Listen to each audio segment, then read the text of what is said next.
Once again, for those of you not from here, this weather we're having, Jefferson County, Kentucky, which is where you're standing, is basically a swamp. And the bacteria came in, found a home, liked it, and stayed. At the turn of the 20th century, Jefferson County, Louisville, had the highest TB outbreak in the country. That's why this building was built here. Now, somebody usually asks me, who in their right mind conceived building a body chute? That's not originally what it was intended to be. It was originally to bring material to build the building up from the bottom of the hill to the top. They commandeered it because while this building was open as Waverly Hills, no hearses were up here. The reason why is because at its height, as many as one person an hour died here. And if you were in here as a patient, if you saw that many hearses coming up, gridlock, trying to go up and down the hill, would you ever feel good about getting better? No. Tuberculosis was extremely contagious.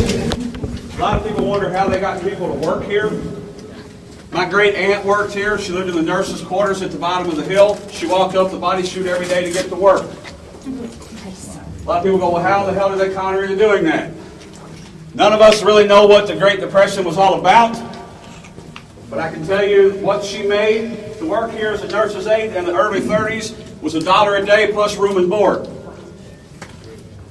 Now, because she was a low-level employee, she was not allowed to bring her son with her. So that $1 a day went right back out the door to the foster family that took care of her son. We're not going to debate her logic here today. All I can tell you is when I talked to her before she passed away, she was very thankful that they both had a warm, dry place to sleep and 3 meals a day. Also, can you imagine anything more depressing than walking up this thing to go to work every day as the bodies are going down beside you? The higher we go up, somebody usually asks, hey, is this paint that's peeling, is it lead-based? I don't know, don't eat it. In this section of the first floor, you have what you're standing in now, which was the maintenance department. It became the auxiliary morgue. You've got the morgue, electroshock therapy, cold body storage, food storage, and a couple other things. All right, right this way. Years did it operate? Waverly Hills was open from 1926 to 1962. It shut down for a few years, reopened as Woodhaven Geriatric Center. It was shut down by the state of Kentucky in 1980 for good. There's nothing else been here since. It was shut down for less than nice purposes. They shut it down in December. All the patients were gone by Christmas. All the employees were gone by January of '81. And it's been pretty much empty ever since.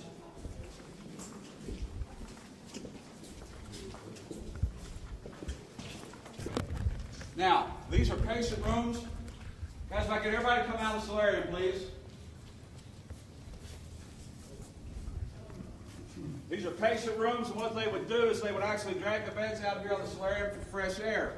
First thing they treated TB with was fresh air. The wind up here usually blows this way. Where you guys park your buses, that is the back of the building. A lot of people get that confused. Now, we have pictures of beds lined up all the way down around this thing with this much snow on their blankets where they left them out all night. Like we go, oh my God, they're torturing those poor people. No. The fresh air was that important to what they were trying to do. Now that being said, Waverly Hills is one of the first places in the world to ever use an electric blanket. Plus, you are standing in for what all practical purposes of the world's first iPod. Go ahead and give me a weird look. See these weird little plugs right here? All right, that, if the patient chose to, after they drug the bed out here, they could plug into the wall, put on a set of headphones, listen to the radio. Now, by today's standards, that doesn't sound like much, but guys, for 1926, that's pretty high tech. All right, let's move on. I'm assuming I got everybody, I don't know. Right here, yes, there's a big pot leaf on the wall. No, it is not a smoke room. Does anybody have any idea what it was? The bathroom. I don't know. The nurse's station. How many of you guys ever been to a tanning bed? Tanning bed. You're looking at one of the first tanning salons in America. It was called Helio therapy. Now, they actually thought that the ultraviolet radiation would penetrate diseased tissue and kill the bacteria. It does not, but that's what they thought. Now, also, they did it for another reason.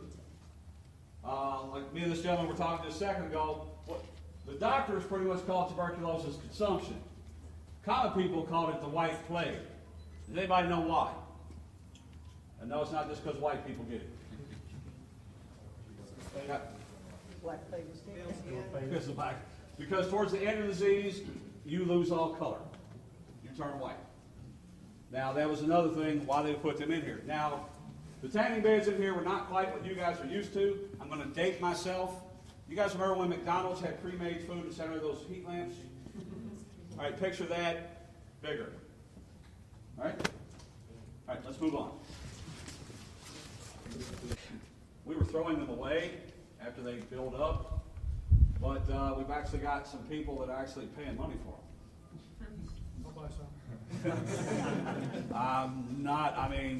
They're just regular dolls, so I'm not real sure why. They just happen to spend a month or two inside here. I've been giving tours up here since 2001. Nobody's ever offered any money for me. Okay. All right, guys. Welcome to the 5th floor. Up here, you've got the stairs to the bell tower, the main elevator, room 501, room 503. The south ward of patients on the other side of the stairwell, room 506, room 504. The north ward of patients. The most famous bathroom in the city of Louisville, room 502. Kind of a letdown? All right. Now, guys, this thing is probably the most famous room in the hospital. Matter of fact, I know it is. Local bands have taken it as their name. Of course, they were death metal. It is not just our area code. 502 carries a lot of mystique for some reason in the city, mostly because of this room. Now, urban legend has it that a nurse hung herself inside while being pregnant. I can tell you right now that she didn't hang herself inside. She hung herself from a light fixture that was right outside the room, and she wasn't pregnant anymore. Now, we will never know exactly for sure what happened. I've come up with 3 possibilities. I can tell you that where you guys parked, there used to be a big cistern and a washout. I remember when this place was built, this was the middle of nowhere. Some of you may think it still is, but trust me, not like it was. They found the baby in the washout, where it had been thrown in the cistern. Now, I've come up with 3 possibilities. 1, the baby was stillborn. She was already depressed, being surrounded by death. She couldn't deal with it. She hung herself. That's a nice one. 2nd, it was an abortion gone wrong because she was pregnant by a doctor she was not married to. And ladies, I realize some of you are younger. That sounds absolutely ridiculous. You got to remember, in the 20s, if you came home as an unwed mother, you were sent away to a home to have this child. All right? I don't agree with it. I'm just telling you how it was. The 3rd thing is that she actually killed the baby and then felt guilty about it later.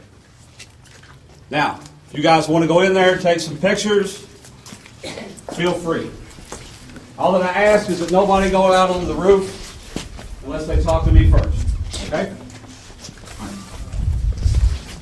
In here. Now, on this stairwell down from the 5th floor, in 2003, I came in to unlock all the doors for tours. And I was by myself. I made it halfway up that flight of steps. And something hit me in the shoulder blades hard enough to not only knock me down, it took my breath. Now, what I got for my trouble, this is going to be hard for you guys in the back to see, is if you guys notice, the steps have marble caps on them. And they don't give very much. But what I got for my trouble is this bullet hole looking scar on my shin where I landed. I probably needed stitches. But to quote, and I hate to do this, but to quote the guy from Predator, I didn't have time to bleed. Back then, we didn't take this on reservations. We never knew how many people were going to show up. And I had 500 people waiting outside to get in. So that's somebody, like I said, somebody asked what had happened to me. That's what happened to me. I don't know why. For some reason, every tour guide that year walked out of the building bleeding. One guy, he always wore a ball hat, kind of like yours. and the concrete off the walls, off the ceilings, it does fall from every now and then, but usually falls down. You know, there's this gravity thing. But somehow he got hit up underneath the bill of his hat because it came out in horizontal, and he cut his forehead open. And he comes staggering out the back door. I had a group of high school cheerleaders hanging out back there. I was getting ready to bring them in, and he comes staggering out the back door, half his face covered in blood. And because it hit him hard. This is one of my favorite rooms in the hospital.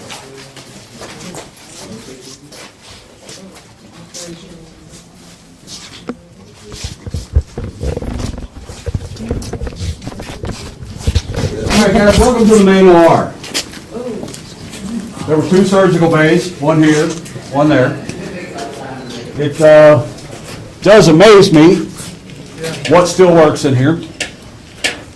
Now, I'm going to tell you guys about, somebody asked about procedures that they did here. I'm going to tell you about 3 of them. The first one, and by the way, they do get worse as I go. The first one is they would run a deflated balloon down into your lung, pump it up, and try to push the infection to the side so you can breathe easier. The second is what they call autopneumothorax. And has anybody in here had a collapsed lung? Yes. All right, does it hurt? Yes. All right, this they would collapse your lung on purpose and actually set sandbags on top of your chest. And what they were trying to do is they thought that they could let the lung rest, that it would heal itself. It does not. Now, the last figure I want to tell you about, Charlene told me that 93% of the people did not survive this procedure. Now, then why do it? Because these people were pretty much going to die anyway. Now, it's called thoracoplasty. Now, what that is this notch right here where your 2 collarbones come together. They would cut you down there to about your belly button, around the small of your back, lay skin and muscles open, and remove up to 8 ribs on each side, put skin and bones, skin and muscle back. Now, you're all looking at me like, ugh, what for? They actually thought that if they could get the rib cage out of the way and the lung could completely expand, that the patient would breathe easier. Now you understand why people didn't survive it. It's not to say nobody did. I got to interview a gentleman who had the procedure done in this room when he was 12. He had 6 ribs removed on his right side. As you can imagine, when I talked to him, he was 82. He was quite disfigured. A lot of people ask, well, what kind of life did he have? He might have had to have a normal life. He got married, he had kids. He's one of the survivors of this place. And one of the few survivors of that procedure. He didn't really like to talk about it, I can tell you that though. That's our biggest problem. The people who were patients here, as Waverly was always a good place. They did everything they could to make people comfortable and make them happy. And all the patients will tell you that. But they still don't like to talk about it. The few that are left. All right, any questions? We're going to head down to 2. All right, I'm close. Trespassing is still such a problem. The owners actually had to move up here. They made an apartment in the basement of the laundry building where you guys started. They never get to leave. One at a time. They don't ever go anywhere together. Because every time this place is unoccupied, and there's cameras everywhere, they come back, there's a window busted out. Some of the equipment, like the backhoes and stuff, somebody will come up, they'll just take the oil filters off of them, and then when you start them up, they blow the engine. You name it, it's happened.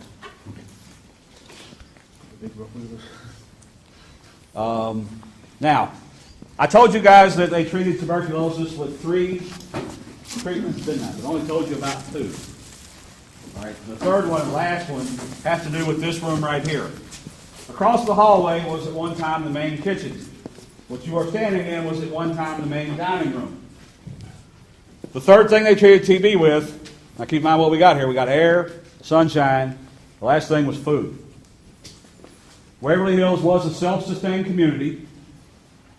They had their own farms, raised their own animals. If the patient was well enough to ask for it and they had it, they got it. The kitchens, the main kitchen across the hallway, the kitchenette scattered throughout the rest of the hospital were open 24 hours a day, 7 days a week.